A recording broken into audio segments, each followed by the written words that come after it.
Shabbat Shalom. Shabbat Shalom. Those of you who have been with Sinai and with me for years know that I almost always speak from a couple of notes and speak more or less extemporaneously. I know basically what I'm going to say, but I sort of improvise as I go along. But not this morning. This morning I'm going to read you what I wrote, and I'm going to post it after Shabbat on my Facebook page, because I want to be careful to say just what it is I want to say and not to say that which I do not want to say. In 1783, after the Revolutionary War was won, America's troubles were far from over. The Newburgh Conspiracy was a plan by the officers of the Continental Army, that is, the American Army, to challenge the authority of the Congress because of their frustration with the Congress's inability to pay them to meet its financial obligations to the military. To the surprise of everyone, at the meeting planning the rebellion, George Washington showed up. He understood their frustrations, of course, as the victorious general, but he also understood the fragility of the new democracy. Washington gave an eloquent speech, but the decisive moment came when he pulled his spectacles out of his pocket.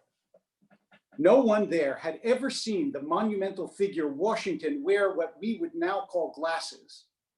He said as he put them on, "I have grown not only old, but nearly blind in the service of my country." That moment ended the rebellion. That, my friends, is America. Not incitement, not insurrection, not a consistent whining about unfairness and fraud, not stirring up those who have grievances, for we all have grievances, but leadership marked by calm, by courage, and by wisdom. A leadership that is not about self, but about self-sacrifice. A leadership that puts country first. One more story. This one is ancient, takes place in the wilderness. In the desert, there are direct challenges to Moses' leadership. Other people are prophesying in the camp, and Joshua, Moses' trusted aide, comes to Moses and cries out, "Moses, stop them." But Moses replies, "Are you jealous for my sake? I wish that all the Lord's people were prophets, and God would put his spirit on them." Generous leadership. One that welcomes challenge and partnership and sharing credit. One that doesn't ask others to recognize his preeminence or greatness or even goodness. One that is concerned not for Moses, but for Israel. Moshe wasn't perfect. He was a human being with flaws, a human being who sinned. In other words, a human being. But he was Anav Mikol Adam. He was more humble than any man. And when the choice came, and he did, to choose between saving his own life and saving Israel, he willingly, quickly, and without hesitation put his own life on the line, because he believed in things bigger than himself, because he believed in things, because he was Moshe Rabbeinu, Moses, our teacher. King David sinned. He did some terrible things. But he also fell on his face before God, prayed for forgiveness, recognized his limitations and his unworthiness. He listened to those around him and accepted their counsel gratefully. He wrote psalms and songs to God from the bottom of his fervent heart. Where are leaders that are self-sacrificing and modest and giving and good? This week, we did not see them. We did not see that model, and we have not seen that model. Instead, we got an encouragement to domestic terrorism from the President of the United States. And since the FBI has identified the rioters, even the ridiculous conspiracy that they were not the president's supporters, even though he himself identified them as such, is no longer supportable. And even the facial recognition firm that people were quoting came out and said, that's wrong. These statements are false and misleading and defamatory, that there were other than the president's supporters. That's who they were. It was a sad and painful day for the greatest experiment in democracy in the history of humanity. Not until after the Capitol had been smashed and demolished, not after the windows had been broken and Congress rushed into safety, and the vice president's life threatened by one of the protesters, only then did the president say there will be a smooth transition to power.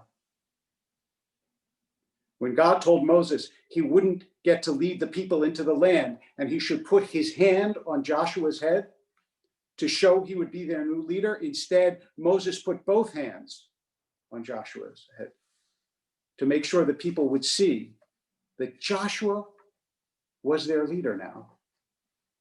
That's what a real leader does.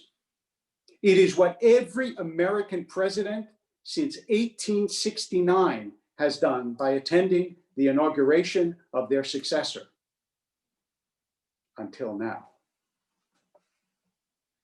There is no bracha, there is no blessing that we say before an act of kindness or of charity. Why is that?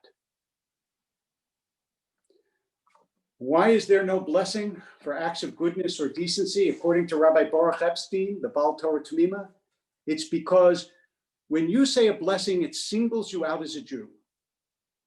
Asher kitshanu b'mitzvotav, who has sanctified us with your commandments, and therefore you say blessings for things that Jews do, like lighting Shabbat candles, like keeping kosher, like keeping Shabbat. But everyone, not only Jews, is supposed to be decent, is supposed to be kind. Decency is a universal law, according to the Jewish tradition. And leaders are supposed to model what they want others to be. I, having grown up in this country, have seen unity and I have seen division.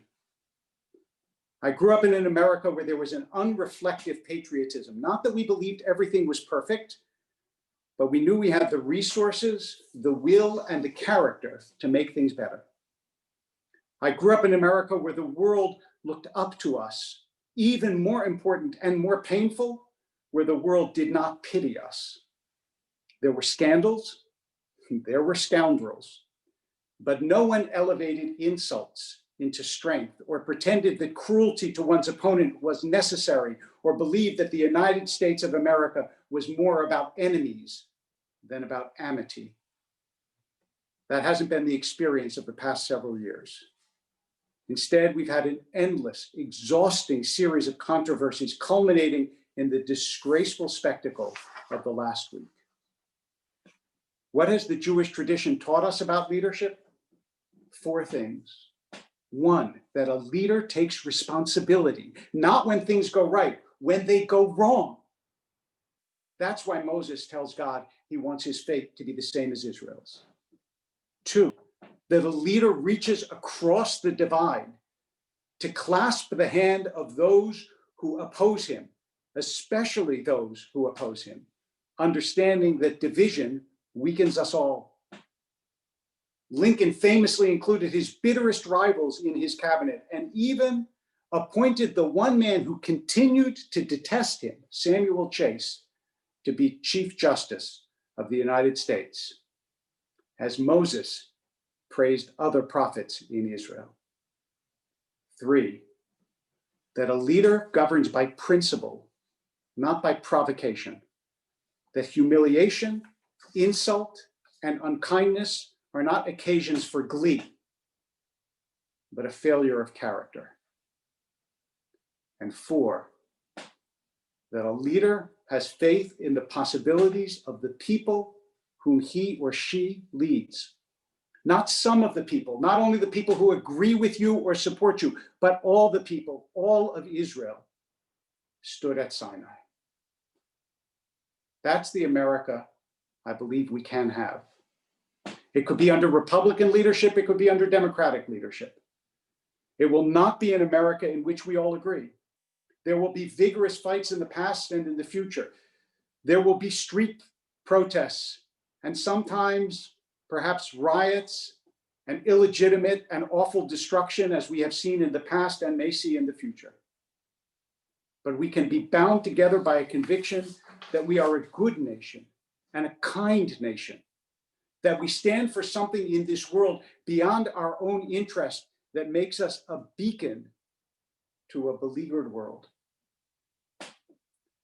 When he was over 100 years old and world famous for most of his life and rich and celebrated and accomplished, I asked Kirk Douglas, what was the luckiest thing that ever happened to you? And he said, it happened before I was born. My parents came to America. The luckiest thing that ever happened to me was that my great-grandparents came to America. I love this land, and I know that it is greater, vaster, and more complex than any of us can understand. But I also know that we have in us the seeds of decency and unity across racial, religious, ethnic, and political divides. It will not happen overnight, but with God's help and for our children's sake, let us work to make it happen. Shabbat Shalom.